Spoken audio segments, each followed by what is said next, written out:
What is going on, everybody? Welcome back to the 28th edition of Talkin ATL Hawks. Of course, as always, I'm joined by my brother Chase Jefferson, and then of course John Joyner himself. Now, of course, I wasn't able to join y'all beautiful men on the last episode, which I was deeply sad about that. I had some, unfortunate events go on this past week. This has nothing to do why I wasn't on the episode last Sunday, but unfortunately, your boy lost one of his front teeth on Tuesday, and now I have a retainer in that has like a feeling. So I think you should show him. I think you should show him. if I talk, okay, I might pop it out here in a minute, but like if I talk a little weird, just bypass it. Accidents happen, but the show must go on. But ladies and gentlemen, how we doing so far? I want to hear y'all's thoughts on the NBA playoffs so far. We got the each conference finals is set. You got the Knicks and the Pacers in the Eastern Conference, and then you've got the Nuggets and not the Nuggets, the Thunder and the Timberwolves in the Western Conference Finals. That Nuggets and Thunder Game 7 earlier today was a freaking train wreck. It was a train wreck. Yeah, that's not really how you want Game 7s to go, in my opinion. Like, I think they should be, like, nail-biting, like, down to the final, like, 5 minutes at least. No, I think we were about, like, the second half at least. And look, even when Trae Young is not playing New York, he's always going to find ways to troll New York because he took it to Twitter or X or whatever social media page you want to call it, and he said, hey, this might be a hot take, but it's really not a hot take.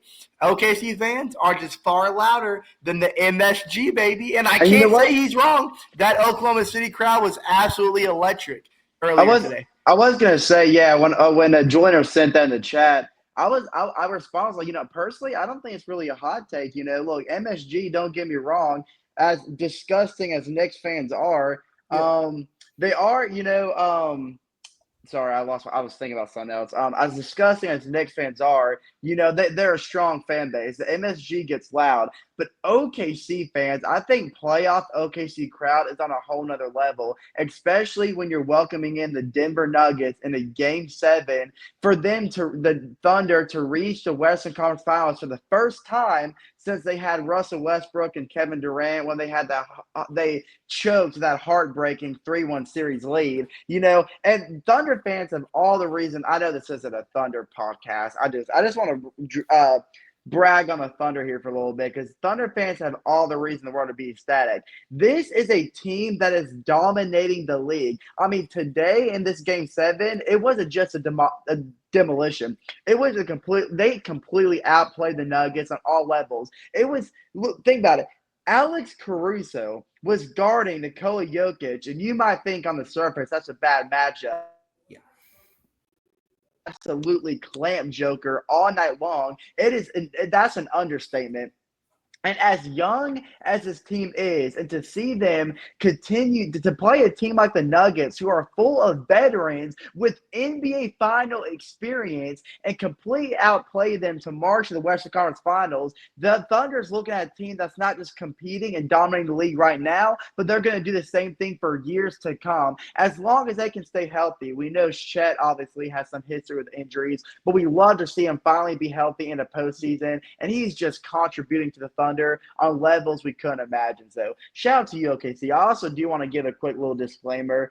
I know you are probably waiting on that Nick Nurse rant video, and I promise y'all it is coming. Here we go again. We're waiting for it, dude.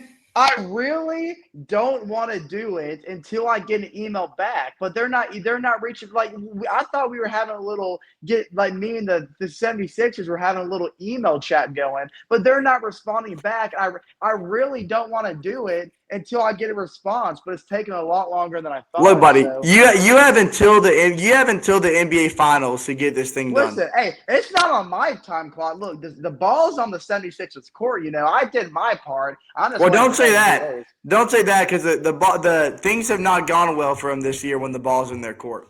So things have not gone well for them for the past at least 4 or 5 years. Hey, no wonder why it's taking them so long. because they've been trusting that process for way too long. Yeah, Chase. Maybe Trust the process. Trust the maybe process. I should stop trusting the process. Maybe The that's the process problem. didn't take like 70 years, dude. Yeah, Good Lord. I might I might have to push this whole Nick Nurse rant 7 years down the road. Screw next Sunday. We're talking about next 7 years. Maybe the Hawks will have a chip, or a little ring to show for it by the time you get this email. All right, man. One can dream. Yeah. All right, Jordan. Of course, we start every episode, like always, with a start, bench, cut. And Jordan, he said earlier today that he's got a juicy one that aligns with the off season. So, Jordan, I cannot wait to hear it. So before I get into this, we had my two co-hosts graduate from the University of West Georgia this past Friday. That's me. And my graduation gift to them was I bought the three of us He sure did, man. to be in State Farm in Atlanta for the draft of the Hawks to take of the Hawks who have two first round draft picks, which we'll get into a little bit. Yep. But my Starbucks kind of does not. It doesn't involve the draft. It involves draft trades. It involves players that we traded on draft. Oh, wow. Okay. So I already know what one that's going to be. I can guarantee it. Do you? I can guarantee it. Okay. All right, let's. I think I'm on the same boat, but let's hear it. I'm going to start with Kelly Oubre, who we traded to the Washington Wizards. Then I'm going to go with Devontae Graham, who we traded to Charlotte. Okay. Oh, wow. I didn't know. Last Whoa, one. I didn't know Only that. true Hawks fans know this. Pau Gasol. Pau Gasol. Whoa. Okay. I bet you thought I was going to go Luka, didn't you? I think I have my. Y'all thought I was going to. Yeah, nah. I thought you were going to bring the whole Luka and Trey thing to full circle. That's exactly what I thought was happening. Hey, honestly, I think I already have my list. All right. Well, I guess Chase, you want to go first then? Yeah. Well, it's Jordan's choice. That's true. What's the order going to be? Chase, you go first. Andrew, you go second. I'll go last. Okay. Let's do it. So we got Pau, Oubre, and Graham, right? Yes. So I'm going to go ahead and I'm going to go ahead with who I'm cutting. I'm going to cut. Now, I'm going to be honest. Graham to Charlotte is something I didn't know even happened. And I think I'm going to cut that one. I think out of the three that you named, Joyner, I think that was probably the least effective one. Yeah, because Graham was a second round pick. Yeah. The other two were first rounders. First round picks. Yeah. Exactly. And Graham, a second round pick, obviously didn't pan out to be anything too impactful in the NBA. So I would say that probably out of the three that you included, I would probably say that was the least impactful. Honest. So doesn't turn a lot of heads. Nothing too big and crazy, which is why I'm cutting it. Which leads to my bench, and I'm going to bench the Kelly Oubre trade to Washington. Now, I love me some Kelly Oubre. Yeah. Kelly Oubre was one of those, I feel like he was one of those, role pieces. I say role pieces. I think he was more impactful for that. But he's one of those players that I never thought got the respect that he deserved. He was really like an all-around type of player. He was versatile. Very flashy too. He had a crazy vertical, which helped him offensively and defensively. And he was always he was honestly a guy that terrorized the Hawks. I never liked playing Kelly Oubre. Did you say versatile? That's a word. Versatile? But is versatile a word? A very versatile player, and he was very versatile, right? Or am I stupid? Am I embarrassing myself? I don't know. I don't know if I should make fun of you or not. Yeah, I don't know. I don't know. Look, I'm a mass comm major, not an English major, okay? You can ask Nick Nurse about this whenever you interview him. Yeah, Nick Nurse, he looks like a smart guy. Um, but basically what I'm saying, I love Kelly Oubre. He was a very flashy, fun player to watch. And honestly, now that I'm thinking about it, that would have been a fun player to watch in Atlanta. So I did know about that one. I forgot about it until Jordan brought it up. But I think the obvious start here, in my opinion, is the Pau Gasol. Now, Pau Gasol is also a historically big man that I think doesn't get the respect he deserves at all. And I think the Preach reason it. he doesn't get the respect he deserves is because of the team he was on and the players he was around. I mean, think about his NBA championship with the LA Lakers playing with Kobe, and the team that was around Kobe and that year when they beat the Celtics in the finals. But people forget that Pau Gasol was Kobe's right-hand man. And if you want to know exactly what I'm talking about, I think the prime example is always watching that Game 7 when the Celtics traveled to LA, and that's when the Lakers obviously beat the Celtics to win the finals. Pau Gasol just exemplified. He was the well-oiled machine in that LA Lakers lineup, and Kobe didn't have that Game 7 performance if it wasn't without Pau Gasol. And Pau Gasol wasn't just a typical big man, in that 2009 era where the game was a little more physical and there's a lot more post scoring, but he was a playmaker. That offense ran through Pau Gasol. And I don't think when people think about 2009 Lakers team, people need to respect Pau Gasol more and realize that he was one of the biggest reasons. I think the two biggest reasons for the Lakers winning the 2009 finals was Kobe Bryant and Pau Gasol. I don't think they win the ring without Pau Gasol because of what he contributed to how the Lakers ran through the offensive side of the ball, and of course what he did on defensive end. And he was just a screen master. Nobody could get around a Pau Gasol screen. And I think it was funny when you think about the USA Dream Team. The other Yeah, exactly. Kobe Bryant, take them out. In that documentary about it, when Kobe Bryant was like, I'm going to start the game and I'm going to run through Pau Gasol. Now, they were teammates, but the reason Kobe did that was because he knew firsthand how great of a big man Pau Gasol was. So he said, I'm going to send him a message. I'm going to go let him know right off the bat that this is going to be a physical game. And we're not going to handle you lightly because I know exactly the type of player you are because I won a final with you.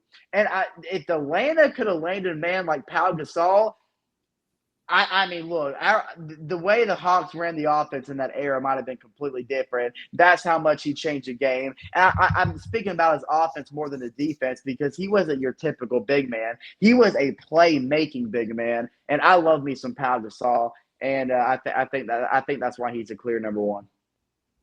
Okay. What y'all got, guys? What y'all got? Andrew?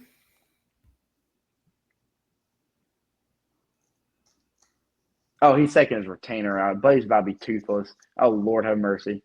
All right, boys, let's get into business. All right, ladies and gentlemen, this is hockey player Andrew reporting to you guys right now. All right, now you thought I talked bad before. Oh my gosh, I cannot talk without my retainer. This is awful. This is horrible. Okay, yeah, I'm about to get. Dude, if the thumbnail ends up being me smiling without my tooth, I'm gonna Hey, lose buddy, my mind. buddy, I make the thumbnails. I can make it whatever I want. Your wish is my command. I just opened up. I opened up the door for you to ruin my life. Your wish is my command. Oh gosh. Buddy. Okay. You Let's go. Let's go ahead and get this over with. I think, Chase, you covered all the important parts, so I'm not going to spend too much time talking. I am going to cut Graham as well, mainly because of the weight that the pick held. You're talking about 2 first-round picks and 2 more prominent players in comparison to Graham and then a second-round pick. So I think just by default, you got to give that one the cut. Off the bench, Chase, I'm going to agree with you right out the gate. I think Kelly Olynyk. Now, Kelly Oubre. Kelly Oubre, excuse me, not Kelly Olynyk. Sorry, Kelly Oubre. Kelly Oubre is an interesting player. He's an interesting player because you mentioned it, Chase. He would have been a fun guy to have around during the on the Hawks team during that era, but because of course, the Hawks had many years where we had to play against him, and he was he's a very underrated player in the way that he's able to attack the rim, and he's a very underrated defensive player in my opinion too. But I didn't like playing against him. Would have loved to have him on the team, but for a first round Yeah. pick and that kind of player, I think it's a bench. But Pau Gasol 100% gets my start. First round pick in comparison to Pau Gasol and Chase. Like I said, you hit on the heavy point. I am absolutely in agreement with you, Chase, that the Lakers do not win that 2009 championship without Pau Gasol. And quite honestly, that 2009 Lakers team, in my opinion, is the best Lakers team that they have with Kobe Bryant, mainly because of what Pau Gasol was able to bring to the Wow. table. And the one thing, yes, and I think it's more impressive than any team that was paired up with Kobe and Shaq. And let me tell you Wow. why. Because there's something that you did not mention there, Chase. You didn't mention not only do they win the finals with Pau Gasol, the 2009 Celtics team that the Lakers had to beat in 7 games is by far the toughest opponent that I think the Lakers had to face. And I'm even giving that 2009 Celtics team the upper hand Now, against the Chauncey Billups and the Isaiah Thomas Detroit Pistons team now I, that I the do Lakers I do that have the to Lakers stop. took down because you're talking about a team with Celtics Paul Pierce. They had Kevin Garnett on their team. That team was fully loaded from top to bottom. One of the deepest teams. They even had playoff Rondo. You thought playoff Rondo was a thing in the early The Chicago 2010s? Bulls. Let's Remember the talk Chicago about Bulls playoff rondo? let's talk about the late 2000s playoff Rondo when he was with the Celtics. That Rajon Rondo was different. And you start that starting five against any starting five the Lakers face with Kobe Bryant. I think it's in comparison. So give me Pau Gasol for the start. Thank you, ladies and gentlemen. I am putting my retainer back in. No, before Jordan goes, I do have to make a correction. We got it mixed up, and I did have to confirm because I was starting to think about I was wrong here. It was the 2010 finals they beat the Celtics. It was 2009 when they beat the Orlando Magic in that horrible Oh, NBA okay. finals. Gotcha. It was 2010 where they beat the Celtics. I was thinking of that. I was like, wait, I can't remember if that was 2009 or 2010, but I can confirm it was the 2010 NBA finals. Okay. All right, Thanks for the Joiner. clarification. Are we going to be all in agreement, or does Joiner have a different list here? Yeah, I was just about to say, well, give me a broom because we just swept. Woo! Give me a broom. Give me a broom. Yeah, no, I mean, like, how can you not start Pau Gasol, I'm saying, 6-time man. All Star and a Hall of Famer? Like, how can you not beat that? But I mean, but yeah, like y'all all like hit on good points with the guys that were cutting and benching. So I'm not really gonna talk much about that, but yeah, we're Dude, all gonna agree. can we also Hey, talk man, look about at that. let's just say the Hawks never made that trade. We could have seen a team in the early 2010s with Pau Gasol matched up with that Jamal Crawford Atlanta Hawks team. Could you imagine the amount of fun that would have been to sit there and watch? I'm saying, man. That front court and back court duo would have been absolutely insane because the Hawks had some playoff runs in the early 2010s with killer crossover Crawford. And dude, you get a big man like Pau Gasol in the paint. Ooh, dude, that would have Well, been fun Hawks team to watch.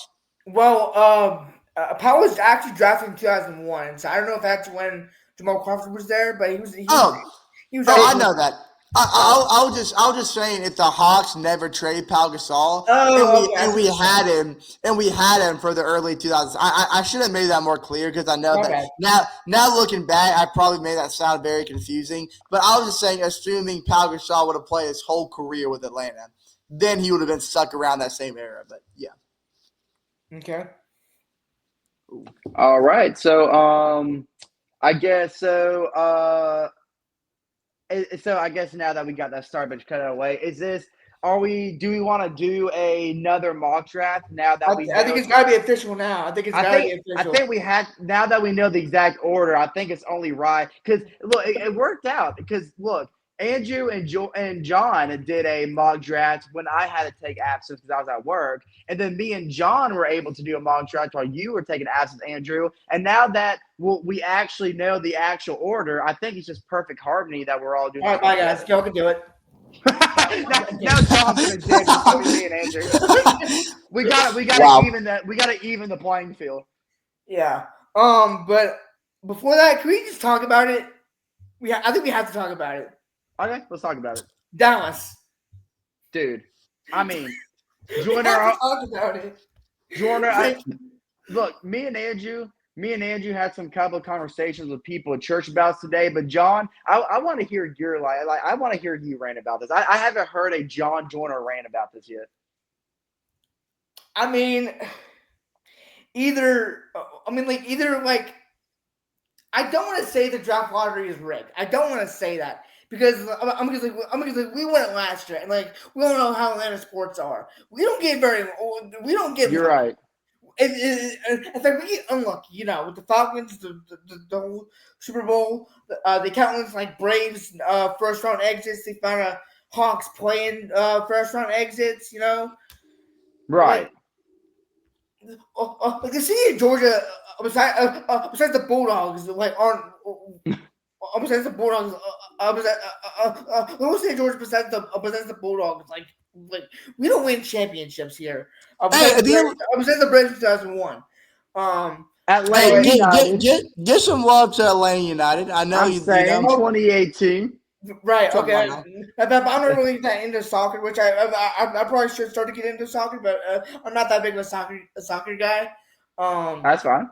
but yeah, like we don't really win a lot of stuff here in Atlanta. So like winning the lottery last year, like it like even though there wasn't really like a certified like number one draft pick. Because like we all thought it was gonna be Sar, but like as we got into like maybe like the final like month and a half, like the final like month before the draft, we started to realize that okay, it could be Sar, it could be Rick, it could be Rick, it could be Stephon Castle, it could be anyone. But maybe Nico just like I don't know like what Nico did like to get the number one overall pick. Like I don't know. Like he must have like sold something of his to get that pick or something. I was like, there's no way you trade your franchise star, the guy that literally carried you to a finals the year before that. You're And talking then about you trade him, trade him for a guy made of glass and a few other picks, and then you get rewarded for the first overall draft pick. It just doesn't make sense to me. But you know what? That's my rant. yeah. Nico, Nico Harrison needs to be on his hands and knees right now. What? Oh, sorry. I didn't mean to cut you off. I'm sorry. You cut off for a minute. I thought you were done talking. I'm sorry. You proceed. Nick was either like the GM of the decade for this, or he's gonna get fired. I'll tell you what. Start of the season. He needs to be. Honestly, like if I was Dallas, honestly, like if I was Dallas, I would like fire him like immediately after drafting Cooper Flag. Like say, okay, fine. I'm okay, fine. Like, what am I good point? Draft Flag, boom, fired. That's what I would do if I was Dallas. Because taking a rookie to lead you. I'm over a proven multi All NBA guy like Luka, who did just led you to an NBA Finals appearance.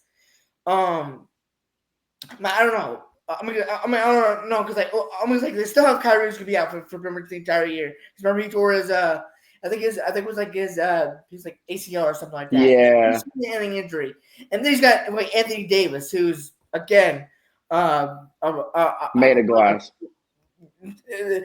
Yeah, like a broken glass. He cannot stay healthy. So it's really gonna be Cooper Flag and who else on that team. Anyway, sorry, my rant's done. I gotta say this. No, you said it perfectly, and I gotta say, Nico Harrison needs to be on his hands and knees right now thanking the good heavens that they drafted or landed the number one overall pick, because this could be something that saves his seat as the GM in Dallas right now. Because we all know everybody was picking at his head for trading the franchise guy to the Lakers for a guy who is not guaranteed to see 20 games straight in the NBA season. But I have to say this.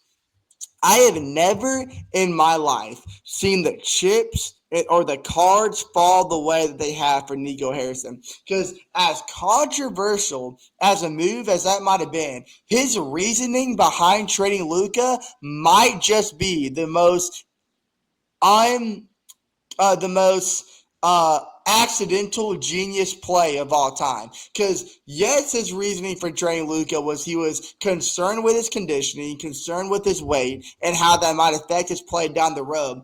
And I gotta be honest, though Luka was balling out in LA, what we even saw it a little bit in the playoffs. It's not, we can't just pretend that his weight is not affecting his play, because he is most definitely getting fatigued a lot quicker than he should, and it is affecting his quality of play down the stretch. Now, Luka is entering the 30 age range of his career. Who's to say that past 30 years old, Luka's health declines quickly and quickly and quickly, and he doesn't have a longevity career past 30 like we think he's going to do. What Nico Harrison just did was trade away a guy that they might have a sliver window of quality years left. Now, I'm just speaking hypothetically.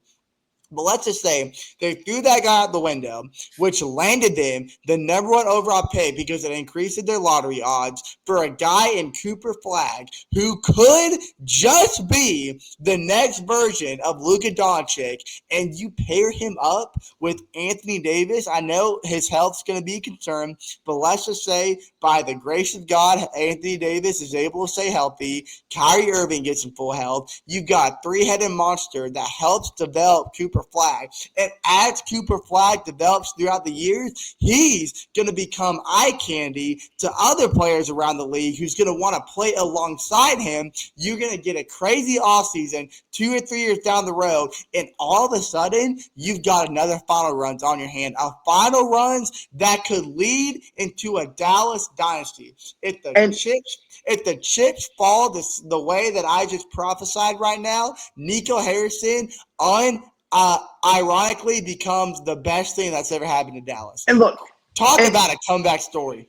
I'm glad you said that, Andrew. And you want to talk about, like, you might think, well, that doesn't make a lot of sense because the Mavericks just made the finals just a season ago. But you look at the Mavericks last year and you look at the playoff run, and what made them so dominant was because of their team chemistry offensively. And they were one of the quickest teams in the NBA. They were like this year's Thunder in terms of quickness, and they were hard for teams to keep up with. But what led them to get dominated by the Celtics in the NBA Finals, and it was a problem that people talked about all year long last season, was their lack of size. Yes, they were quick. Yes, they had great team chemistry, but they were one of the smallest teams in the NBA last year. Talk about small ball. That was the Dallas Mavericks. But now you're getting a team with Anthony Davis and now Cooper Flag, and now you are a pretty sizable team, especially if they go out this offseason and make a couple more moves to add just a little more size.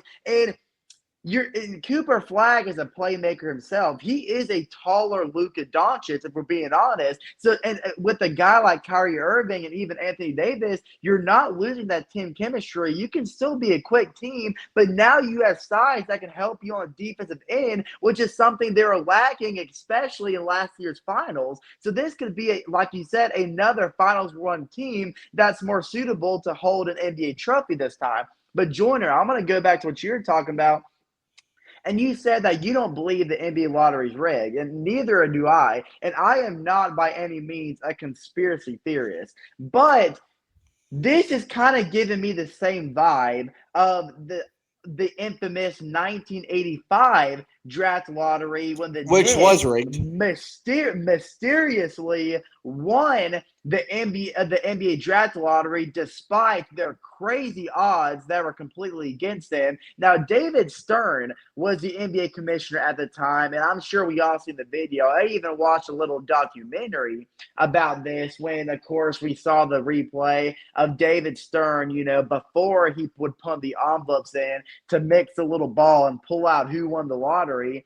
You could see where when he got the Knicks envelope, which by the way, I think their odds were so low that they had one letter and one envelope in the little ball, but you could see when he was putting their envelope in that he purposely dented the corner so he knew which one to grab. And if you watch the documentary, I'm not going to tell you the whole thing, but just a little quick rundown. The reason they did this was because the Knicks back in the 1980s were the face of the NBA, and they were hitting a quick decline. So they were thinking, oh, we got to figure out a quick way to save the New York Knicks. This is the theory behind this. So they think Patrick Ewing was obviously like the big guy that was coming out of the draft class. So they were saying, oh, if we can get the Knicks to somehow win the lottery, we can make Patrick Ewing the new face of the Knicks. He could turn that franchise around and NBA viewership will skyrocket. Now, this isn't quite, I don't think, literally the same situation here, but maybe people are thinking, oh, the Mavericks messed up so bad by getting Luka. We got to find a way to save them. Let's get him Cooper Flag. That's what all the conspiracy theorists think.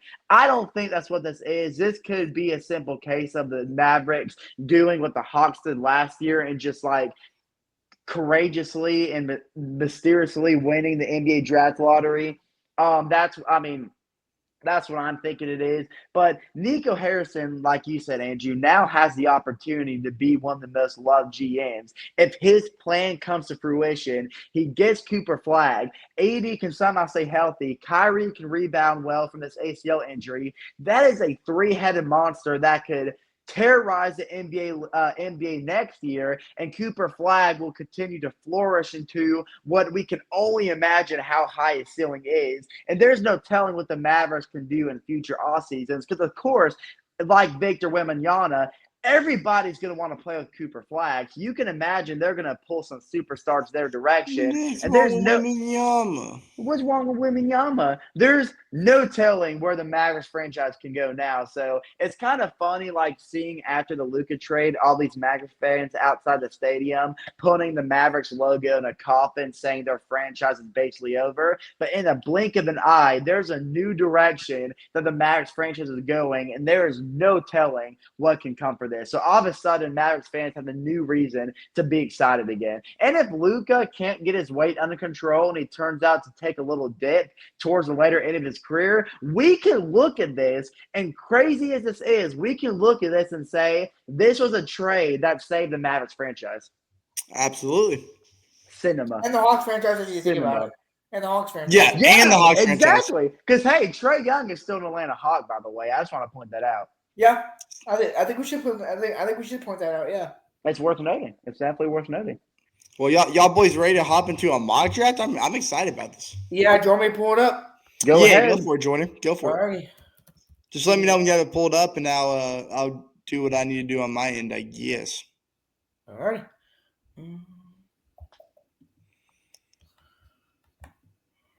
Oh.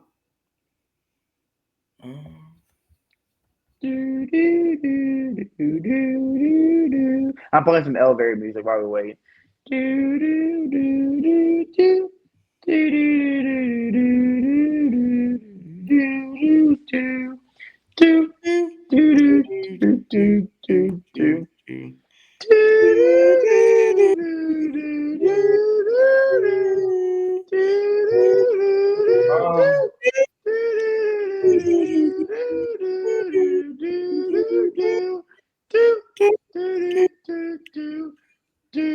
Dude, I'm just thinking about imagine like people watching this episode and they like skip a couple minutes and like one at one point we'll talk about Nico Harrison and like they skip a little bit and we'll just sit here like awkwardly singing the Jeopardy thing.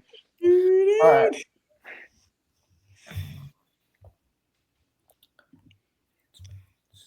So while Jordan's getting this pulled up, do we want to do like kind of like what we did last time? We'll just like alternate who picks what position.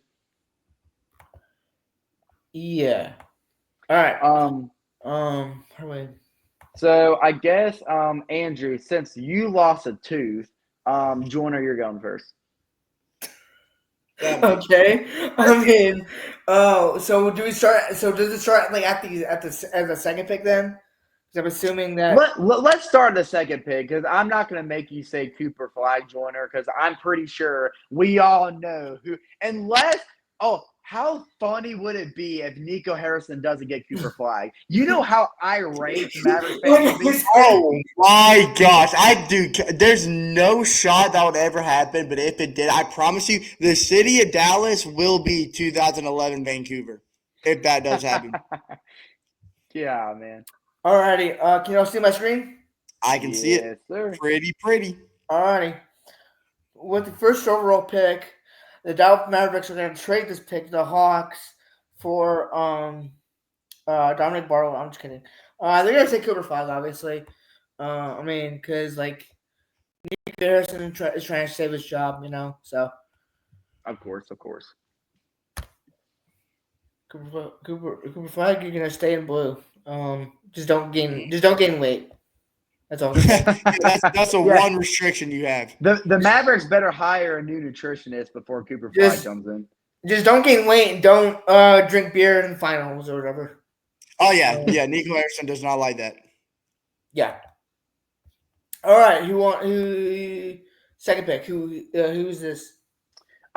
Joyner, how about we let you start with the second pick and we'll just go from there? Okay. Yeah, because Um. I think we all knew Cooper Flag was going number one. Yeah. So I've been seeing a lot of like buzz on like Twitter and all that, and like on like multiple NBA analysts like Shams and Chris Haynes are saying that's gonna be Flag and Harper going 1 and 2. So I'm gonna keep it easy and again and saying Dylan Harper is gonna go number 2. Now, I will say that those San Antonio Spurs fans are probably really hurt they're not getting Cooper Flag. There is no shame in getting Dylan Harper. I think Dylan Harper could easily be the second best man out of this draft class. Yeah. Oh, 100%. Dude, people forget that Buddy is a 6'6" guard. And, dude, his pull-up shooting potential is absolutely incredible. And he's a great off-the-dribble shooter as well. And I'll say it again. He's 6'6". Dude, he, imagine, the combined, athleticism of Russell Westbrook and prime John Wall at the height of 6'6". And he's a good free throw shooter. I mean, I absolutely love Dylan Harper. I'm a big great fan of Dylan playmaker. Harper. He is a court general. Yeah. Look at them shooting splits. And I mean, speaking of him being a court general, he's gonna learn behind Chris Paul, assuming that they can bring him back in free agency. But, And De'Aaron Fox. Yeah, and De'Aaron Fox. Yeah, that's right. Once he gets healthy. Yeah. So third overall and pick. they just had the rookie of the year from last year. So the Spurs' future is freaking set in hindsight, dude. I guess I'll take it. They're gonna potentially have 3 back-to-back rookie of the years. Yeah, they very well could. I didn't even put that together. Paso, they very well could. And Harper. You know what, Chase? What happened you know what, Chase? Wembanyama? I want you to take the third overall pick so you can speak on behalf of Nick Nurse. Oh, you are so kind. Now, I think Dylan Harper is obviously he was the front runner of the Rutgers basketball team, and it amazes me that a team with Dylan Harper and Ace Bailey was so horrible, and that team was so poorly coached. They had no help around him. But Dylan Harper and Ace Bailey was such a strong duo. You had a 6'6" guard in Dylan Harper, who was a floor general, a playmaker, and a lot of his playmaking came around Ace Bailey, who was a fantastic shooter for the Rutgers Scarlet Knights basketball team. And I think it's perfectly fitting that he gets picked right behind Harper to the 76ers. Wow. Now, look, this is a 76ers team that dealt with they have a big question mark this free agency. They dealt with so many injuries this past season that they basically play with a bunch of strangers. But I think they'll be healthier, honestly, coming into this year. Don't know what direction they're going in with Joel Embiid, but I think one thing they definitely need is a guy who is a confident shooter, and I think Ace Bailey can be that man. He is a spot up shooter. He can be anywhere on the court. He has a lot of great off ball movement. I think someone with a little more control, someone with a little more awareness is something the 76ers definitely need to push themselves back in the right direction. No better man than Ace Bailey. Okay, so not who I had the Sixers getting, but that does open the door to the Charlotte Hornets. Now the Charlotte Hornets I feel bad for the city of Charlotte because they had one of the higher odds to get the number one overall pick, and I feel like they were the most deserving of a guy like Cooper Flag who can take that franchise in a right direction for the first time since the early 2010s when they had that one playoff run and that dude in the purple shirt or orange shirt, whatever he was wearing, was going back and forth with Dwayne Wade. That whole situation, the franchise has been on very steady decline since that day.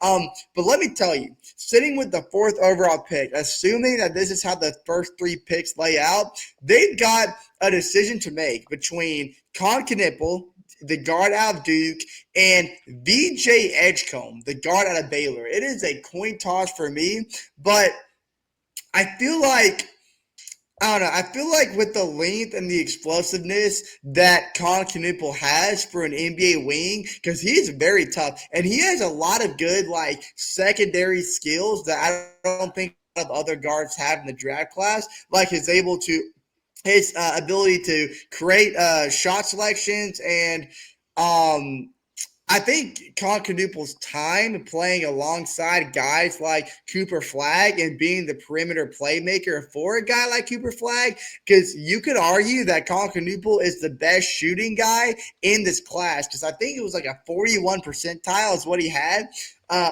beyond the 3-point line, and he had the most 3-point attempts I think out of anybody on that Duke team, and he's above 90% free throw shooting, and he's a great pick and roll pinch kind of guy. And I know this is going to be a hot take. I don't think the future for LaMelo Ball is dead set in Charlotte. I could see the Hornets drafting a guy like Concanuple and shipping off LaMelo Ball for a bigger package to build around Concanuple, because I think he has so much more to offer, and he is more of a franchise leader No, than LaMelo Ball. no, So I'm not. I don't disagree by saying that Lamelo might not be a future Hornet for long, but if he leads Charlotte, it's going to be on his own terms. It's not going to be by a trade. It'll be in free agency. The Hornets I are wouldn't not be going to trade surprised, man. Lamelo. I think this year showed a lot of maturity issues in terms of how LaMelo can What? be a Nah. franchise leader. And Con Canuple, let me tell you, the leadership that he developed during his short tenure at Duke is all you need on his resume. So give me Con Canuple for the fourth overall pick. I like the pick, but what you said about him in terms of Lamelo, I disagree with.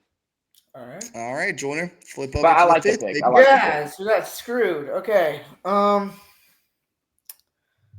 Let's see. Um, um, I don't. Looking at this Jazz roster, I mean, the only thing that like um that like I think they need work on is a shooting guard on their power forward spot. Well, actually, yeah, either power forward spot. So you know what? I'm gonna have VJ Edgecombe going to Utah. I think I I like the agree. fit. I think they need a Okay. good shooter going behind. I think they need a good shooter to pair with Lowry and Colin Sexton. So give I me agree. VJ Edgecombe out of Baylor. I Okay, like I it. don't hate the pick because it's I hard to like it. patch on Edgecombe. I was thinking more of a big man for Utah, but again, you could argue that Utah has holes everywhere in that lineup. So I think VJ Edgecombe would be a great acquisition. I mean, like Utah already has Walker Kessler. Yeah. And and then they also have that Kyle Filipowski, the guy from Duke last year. yeah, but they Yeah. also have the guy they got from Chicago. Well, I can't remember his name. Oh, Larry Markkinen. Yeah, Larry Markkinen. Yeah. Yeah. All right, Chase. All right, Good luck Chase. with this. Washington Wizards pick is up to you, buddy. Good luck to this. Ooh. Okay, so the Washington Wizards, this is a team that needs everything and anything. But one thing more than anything is they need some guard help. Is where I would start if I was the owner for the Washington Wizards. And I already know one man on the board that I think is very underrated. I know he's going to be a top 10 pick, I can almost guarantee. But I don't think he's a very well respected top 10 pick. And you have to look at the Texas team from last year who was struggling in SEC play all season long, but they made a final push for March Madness, and that all came behind Trey Johnson, who was I love the pick. arguably the most clutchest player in all of college basketball. He had ice in his veins, baby. But what I love most about Trey Johnson that Washington could definitely use is how consistently he was on the defensive side of the ball. We're talking about a clutch guard that can also play some really strong defense. And I think Washington's looking for any sense of direction. I think you want a man that can be leaders on both sides of the ball, and that's going to be Trey Johnson out of Texas. All right. I I, like this. I I, like this pick. I'm not a big fan of Trey Johnson. I'm not as big of a fan of Trey Johnson as I think most people are. Now, this is going to be a hot take. This is going to be a hot take. But I could see, and now this is something that this is a topic we're going to have to revisit after the draft. I could see Trey Johnson as a guy that falls out of the first round, and I really do. And the Ooh, only reason first why round? the only Really? reason why I say that is I think the first round is going to be very forward heavy. I think it's going to be very. I don't think it's going to be as much as a diss on Trey Johnson. I think it's just going to be mainly because of how Okay. forward heavy this draft is going to be. And I think the New Orleans Pelicans is going to be a perfect example of a team that desperately needs a forward. And for the New Orleans Pelicans, I like a guy like Derek Queen out of Maryland for New Orleans because Yeah, I think it's a perfect fit as well. I Perfect fit. think I think their dream fit is going to be Ace Bailey, but there's no guarantee that Ace is going to fall to the seventh pick. So I think Unless they trade up. unless they trade up. But assuming they don't, I think Derek Queen is going to be the next, the most polished available guy left. Because yeah, he's got a lot of developing to do on the playmaking side, but I think just alone for his ability to space out the floor and how he attacks his defenses, because he's a very physical guy, and I think that's kind of the guy that the Pelicans need moving forward. And I'm just a big fan of Derek Queen, so give me Derek Queen. Now, I told Joyner this when we were doing our mock draft last time. I think Derek Queen could be a guy that I think might fall in the draft, and the only reason was because yes, last year he was really good at Maryland. Of course, he had a big impact in their March Madness run. Of course, he hit the buzzer beater against Colorado State. But other than last year in Maryland, he never had a good season in college basketball. Well, a well-known season in college basketball. He had to work his way up. He was a underdog story that didn't really revive his career until last year. And I think because lack of consistency might strike a lot of fear and a lot of NBA GMs, but I also do think he's a guy that can develop well. He might not be what you want right out the gate, but I think he can develop into anybody you want to be. Sure. You want him to be. All right, Joyner, you got the Brooklyn Nets. Yep. I'm gonna keep it plain and simple, just because it's based off their depth, and I don't know why Lawrence Aldridge is still listed here. Like Dance needs to fix their website because this is accurate. Oh wow, and I don't. What? I just realized D'Angelo Russell or LaMarcus Aldridge. That's hilarious. Yeah. He's the man's literally retired. Yeah. So I mean, other than Daron Sharp and Nick Claxton, they don't have any other bigs, and I really think that this guy that I'm about to draft could either start or learn behind Nick Claxton for a year or two, and that's going to be the guy out of Duke. Come on, Malik. Ooh, I love it. I like this. Oh, I do like that pick. I kind of forgot about him, but yeah, I really do like that pick. Yeah. So, Okay, nice, nice. Mom, you're gonna go to Brooklyn. All right, Yeah. Chase. Okay. Ooh. Can you? So now, It's the Raptors. talking about the Raptors, the kind of year they had at the trade deadline last season, you got a guy that you can pair up with Brandon Ingram, RJ Barrett, and Scottie Pippen. Depending on who the Raptors draft here, they could potentially make a pretty Hey, deadly lineup heading into I the season. I do want to say that you said Scottie Pippen, not Scotty Barnes. Oh, hey, but if they had Scottie Pippen, but Can you yeah, scroll Scottie down a little Barnes. bit for me, Jordan? I'm sorry. I want now. On the board of the roster. All right, I just want to take a look. Now, I don't. I think. Look, Emmanuel quickly, I know he's still pretty young, and he did pretty okay for the Raptors last year, but I don't think that's going to be the guard that's going to lead a team that's shaping up pretty well. Like you said, Andrew, with Scotty Barnes, Brandon Ingram, that is a great veteran presence that I cannot believe they have now for, what is it, 3 years? Is it 3 years that they extended Brandon Ingram? Something like Something that. like that. Yeah, I think Emmanuel quickly could be a guy that can make an impact for Raptors for now. But I think they're going to want a better guard that will represent them a little well down the future. And I'm thinking about one of the flashiest guys, one of the quickest guys, one of the most prolific paint scorers in all of college basketball, and that's Jeremiah Fears out of Oklahoma. I think he's. I want to. My comparison to Jeremiah Fears is Colin Sexton. And I'm talking about Alabama Colin Sexton, a guy who could quickly take the ball from one end of the court to the other. He can take it all the way. He's a great contact finisher, a very fluid and flashy scorer. Like I said, dominant inside the paint. I think the Raptors are going to be looking for a guy like him that could pair up with a guy like Brandon Ingram, Scotty Barnes, those veteran guys, and kind of add more flashiness and quickness and more inside scoring to that Raptors offense. All right. Perfect. I love the pick, Great dude. pick.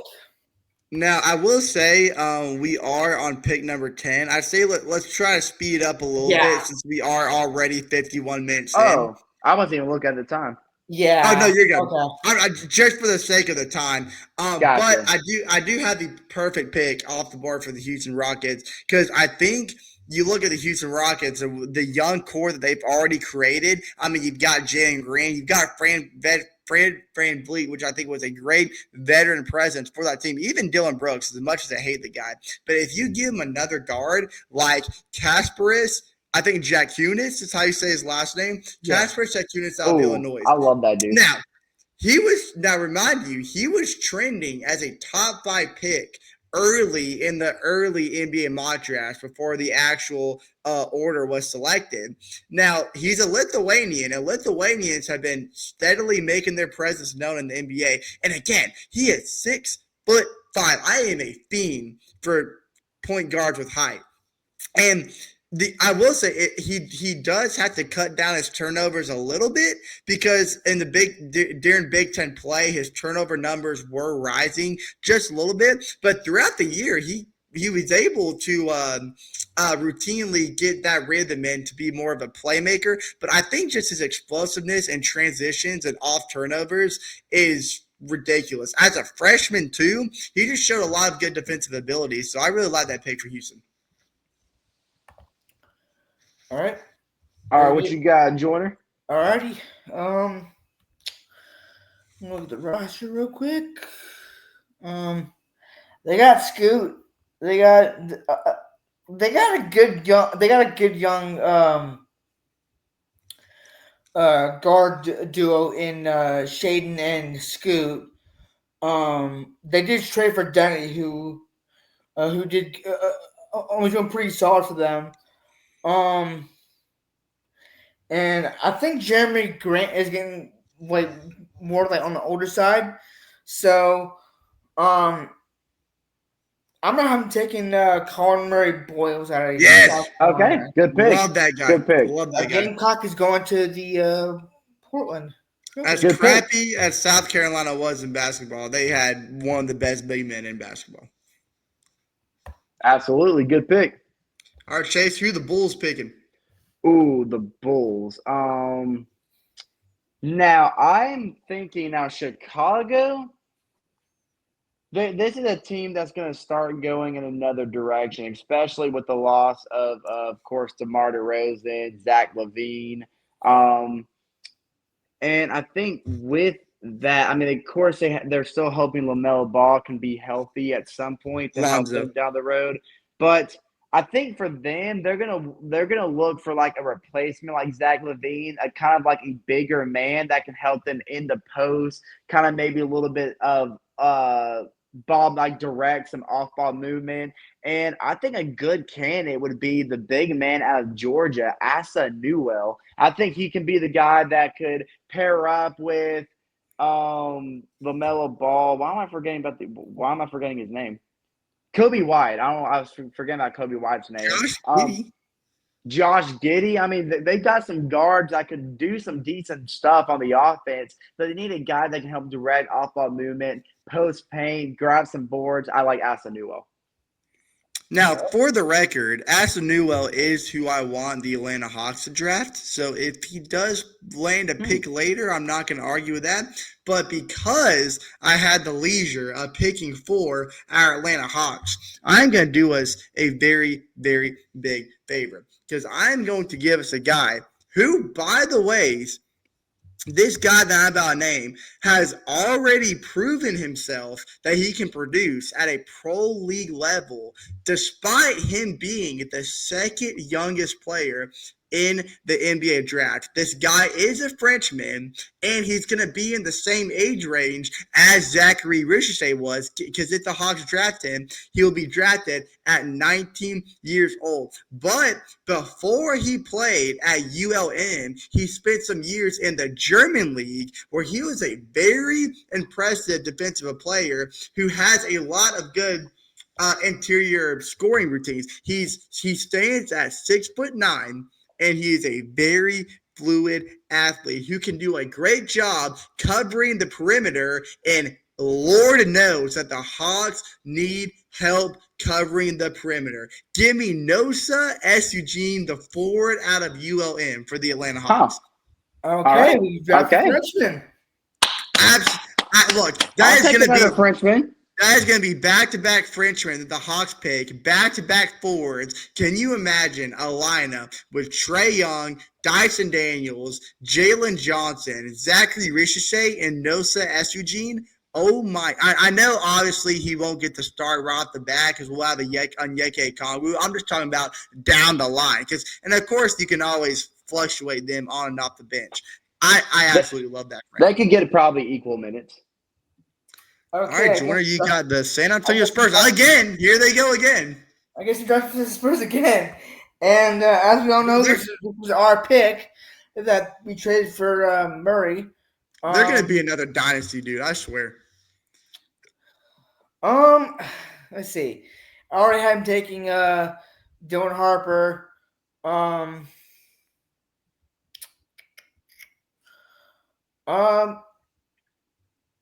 You know what? That shooting guard depth I don't really like. I'll give him the Cougar. I love Edgar, man. Oh, okay. I'll give him the Cougar. Cougar. Oh, the Thunder. This is via Miami. All right. I mean the Thunder, they are just in the right direction. And they basically have young talent all throughout their lineup, not just in the starting five, but on the bench. So this is a Thunder team that doesn't really have many needs. They could kind of get anyone they want here. Well, I mean, yeah, they're about to go to the. They're about to make they're probably gonna make a run for the finals once the Wolves beat them. But Absolutely. So I think if anything, maybe they could get some small forward help. And this is a guy that me and Joyner were talking about this in our mock draft. This is a guy I want. This is who I want the Atlanta Hawks. This is who I want. And I think that this guy will fall in the laps of the Atlanta Hawks. But because Andrew went a different direction, which is okay, I think this is an opportunity the Thunder would take. Give me the guy coached by the great Dan Hurley, Liam McNeely out of UConn. Dang. Wow. Sorry, bud. You're gonna go to OKC. This is who I want the Hawks to take at 13th. That's who I want the Hawks to take. Okay. So for the Orlando Magic, Okay. we Hold on, are Andrew. We cannot troll with this. We cannot troll. It crashed last time. Look, I promise you. Me and John didn't troll them last on our episode, and it didn't crash. I'm gonna be straightforward and honest with the Orlando Magic. The Orlando Magic, look, I don't want to give them any help, okay?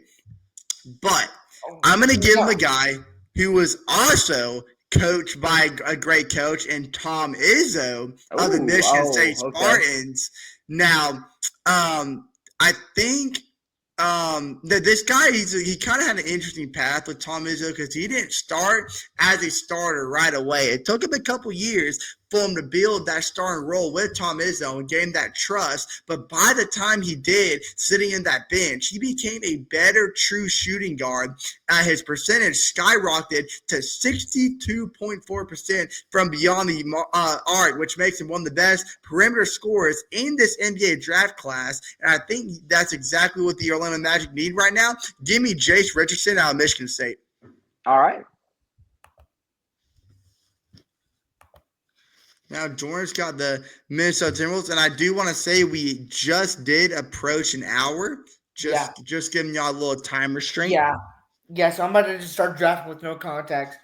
Let's see. What are they? I'll go ahead and think ahead for who I'm going to take. Yeah, I had the Wizards coming up. Straight up. Okay. Carter Bryant. All right. Oh, hey. I forgot about Carter Bryant. Love that dude. Arizona was such a fun team to watch. But go down. Who do we pick for Washington last time? I can't remember. Oh, we got Trey Johnson at Texas. Okay, so Trey Johnson. They got the guard. They got the defensive guard. I think this time they'll go big. Give me. I don't want Thomas though. Give me Rasheer Fleming. Give me the power forward out of St. Joseph's. You said you don't want Thomas? What's wrong with Thomas Sorber, man? I just think they're gonna go 40. I think they're gonna go power forward. Thomas Sorber is a forward. I thought he was a center. He's a center right here. He's a center slash forward. He's a very old school player, which makes sense for a Georgetown guy. I think you could go either or. Look, screw it. Look, for the Brooklyn Nets, I'll give the Brooklyn Nets Thomas Sorber. All right. I just haven't taken. Come on. What's that? I hadn't taken Kamal Mullins. Oh yeah, he already gave the Nets a big man. Oh yeah, they're going another big man though. Look, they got back to back. Oh, I think the Brooklyn Nets definitely need back. Well, back to back centers though. He's not. Well, he's a forward. He was a forward at wherever the crap he's from. Georgetown. Yes, Georgetown. He played forward at Georgetown alongside center. And dude, look, you look 6'10" with the amount of strength and the length that guy brings to the floor. I think it would be in the Nets' best interest to stack the paint as much as possible. So I think absolutely they go back to back big men. All right. My pick. You got the Miami Heat. I don't like Curry. Okay. Again, well, I don't want Dwayne Wade's on the team. He's not on the team. Same thing with freaking Udonis Haslem. Yeah. Which Buddy probably would still be in the league if you really want to. Probably. Yeah. Give me Noah Traore out of France. All right. Fair enough. All right, Chase. You got the Jazz, and there's a very prominent name that we have not taken off the draft board. Now, who do we get? I can't remember I had the Jazz earlier. Who did I have them getting again? We had. You got them getting big man. I think. Jazz. No, you had him, AJ. You had him getting VJ. All right, so you had him going. Yeah, you had him getting VJ. Did I do that? Okay. Oh, No, you're that right. was me. Yes. No, Oh, No, Joyner that's did it. Joyner. Joyner, Yeah, that yeah, was. yeah. I gave the Hornets Colin Canoopel. That's right. That's right, Joyner. You get an edge come. So Joyner gave him a big man already. So I no, think I gave him a shooting guard. oh shooting guard. I'm sorry. That's So what I if you meant. want to go wolf, so if you want to go wolf gear, you can. No, but the thing is, I think the Jazz are already set at big. I don't think they go big here. So I think I give them the guy from Israel. Give them Ben Sarov. They're gonna go international here. All right. Okay.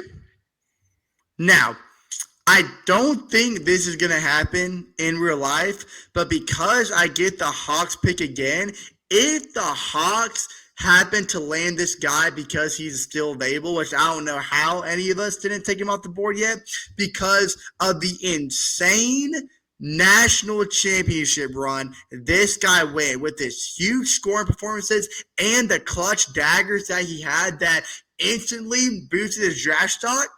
Give me Walter Clayton Jr. I hate to take a Florida Gator. I really do Mm. because No, as I don't think you should be saying that because we don't have you in pictures with the Florida Gator already on. So. hey, we're not gonna bring this Oh back up. wow. We're not gonna bring this back. I don't know what you're talking about, but dude, if the Hawks get Walter Clayton Jr. alongside freaking Nosa Sug, dude, oh my gosh, talking Hey, about draft I class. do want to say the last time an Atlanta team got a Florida player, it hasn't turned out well. I'm looking at you, Kyle Pitts. True, but basketball's a different story. Yeah, this is basketball we're talking about. That's true. And That's very he true. knows what it takes to win a championship. He's already got that championship mentality under Very his true. belt. Very true. All right, we got the Pacers, who could be potentially in the NBA Finals this year. All right. All right. What's your move? And they're actually my Eastern Conference pick because I'm not picking that New York team, even though they're That probably New York team. Let's see.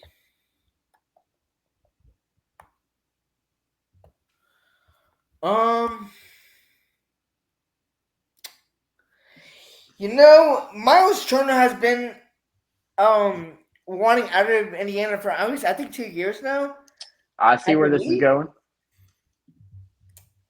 I think they keep Danny Wolf in that same kind of colors as Michigan. I think he goes to Okay. Pacers. I don't hate that pick at all. Get him ready to take over from Miles Turner potentially. Yeah. Kind of like what the Hawks did with the Neke Okongwu. Right. Yeah. So I had the Thunder. I already got my next pick. Wait, go down. Who did I have? I had the Thunder earlier. Who did I have them getting? William McNeely. Ooh, because they got a forward. I think they go with a guy who I think the Hawks. Me and John had the Hawks taking them in our mock draft for the second pick. And I would love if the Hawks got him as well. He was the biggest part of Colorado State's Cinderella run. Give me Nick Clifford. Okay. I have to help out the Magic again. Oh, back to back is crazy. Okay, we can't troll though. Remember that. You know what? The Orlando Magic, I gave him a guard. You know what? I think the Magic, kind of like how the Nets went back forward, I think the Magic's going to get back-to-back guards because I think that's really where they're lacking, especially with the health concerns that kind of caught up to them the last 2 years. Give me LeBaron Thielen out of Alabama. He played for an elite team all season as a true freshman, and he made big contributions to that team. And he's just a really good, reliable outside scorer. So I like LeBaron. I can't believe Will Wiley's still on the board. Yeah, he is. We got the Brooklyn Nets. Dude, the Brooklyn Nets are going to – because they have back-to-back picks here. They do. The Brooklyn Nets have the 27th pick as well. Huh. I don't remember which one of y'all was saying about Deal not being in the Nets long term future because he's getting up there in age. So with this draft class, I will have to take a point guard, and I'm just gonna give the hint away right here. Oh, we go ahead and pick your Arkansas, man. Go Hey, ahead. hey man, I'm glad you know the fight song. I'm very proud of you for knowing that. Hey, I love Um, Boogie. I was a hey, big fan of Boogie. Okay, now realistically, I do not see him going in the first round just because I he don't didn't either. play much this season because of his wrist injury or finger injury. But but yeah, no, he was a leader of this Arkansas Razorbacks team until he got hurt.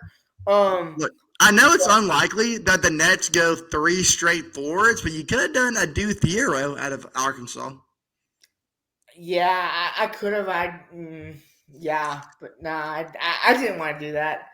All right. I understand. I Well, don't think they go. Well, I don't. They could go 3 forwards. I don't know. oh, uh, wait. Oh, they back to Yeah, back. they have oh yeah, they back-to-back had that. picks, Chase. and Wait, yeah, Chase. I think if Will Riley falls this low, he could be a guy the Nets get with back-to-back picks. Riley is one of the most underrated players in this first round. In this draft, I know he's going to be a later first-round pick, but he could be a sneaky guy. Give me Will Riley, and I would love that if I was a Brooklyn fan. Absolutely, dude. The Nets getting 4 first-round picks is It's absolutely it's insane. insane. Oh The, God, we got to the, drop for Boston this now. draft could change the Nets' future. So the Celtics have an interesting offseason ahead then because the fact that they could be a whole season without Jason Tatum A the season and a following year. half. Yeah. Oh God, that's right. Yeah, praise to Tatum. I Yep. do think, unrelated to that issue, though, they are going to go a guard, though. I'm thinking one of the bigger names, I think, in college basketball that's going to fall late into the round is going to be Tahad Pettiford out of Auburn. That's going to be my pick because there were some talks about him going back for another sophomore year, but I think he's got such an electric scoring ability, and I think it might be enough for a team to take him out of the first round. And I think a guy like the Celtics could want to see him fall into their hands. So that's going to be my pick for Boston. Wow, so he goes before Janai Broome. But just Interesting. because it's Boston we're talking about, I hope he turns out to be a bust. Yeah.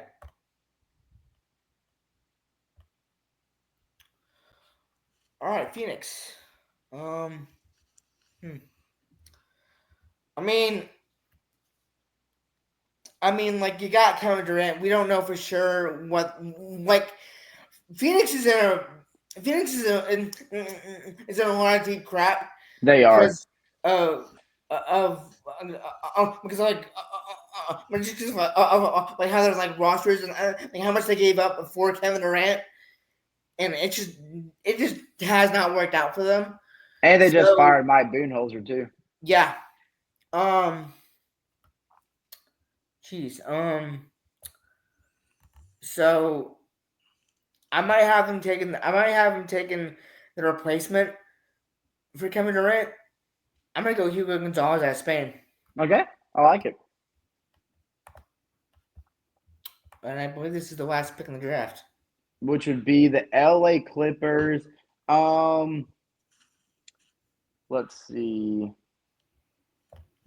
You know what? I think because you could go Kawhi Leonard here. You could go forward or guard here. Because I don't know what the future of the Clippers like. I'm thinking more forward, mainly for the fact that Kawhi Leonard has like major health issues, and I think Joyner. Let's see, scroll up a little bit. Let me take a peek. You know, Joyner, I think to make you happy, I think it fits well with the Clippers. Go ahead and play that thing. Go ahead and play the song. Give me the next man out of Arkansas, Adu Thiera, I believe is how you pronounce his name. Yep. Add some healthy depth to that forward position. Like it. Love the pick right there. What a draft class, Look at boys. two Razorbacks going in the first round. Love it. Love it. Absolutely love it. All right, there's It's a look about at time our. we finally did a full first round draft, And this mock one, draft this with one's all an of us here. official. This one's an official mock draft because this is the legit order. I like it. Yeah. I think we did a good job here. I'm happy with it. I am. Yeah. Yeah, for sure. Alrighty, I'm gonna stop this sharing. After the NBA draft is over, we're definitely gonna have to revisit this and see how Yeah, accurate our mock draft Oh, was. absolutely. 100%. So we'll save this mock draft so we can revisit it. Yeah, hold on. Let me see if I saved it real quick. Even if you didn't, I mean, we can post this video, so we'll still have it on Yeah. file.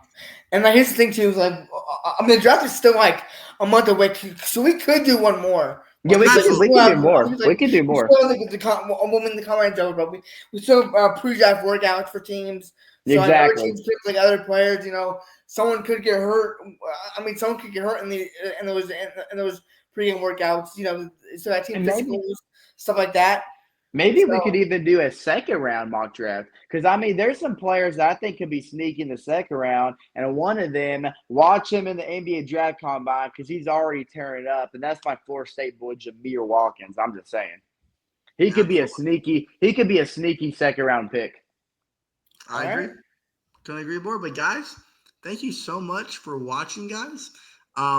Next episode is going to be episode 29. Of course, we're going to talk about more Atlanta Hawks basketball. Keep you posted for whatever happens from now to next Sunday. And guys, we will see you next time. Good call. A-Town down, baby.